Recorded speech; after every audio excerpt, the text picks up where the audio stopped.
بچیوں کا سفر ہے، وہاں اترتے ہی آگے یونیورسٹی کی بس کھڑی ہے، تو پھر لا یکلف اللہ نفسا الا وسعہا.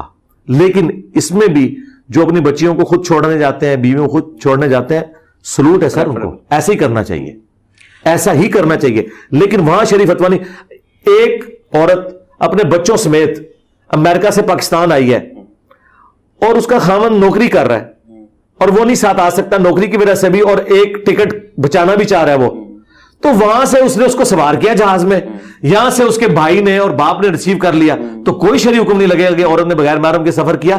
یہ گروپ کی فارم میں، اور اس کی اصل وہ حدیث جو میں نے آپ کو بتائی، وہ عورت اکیلے سفر کرے گی.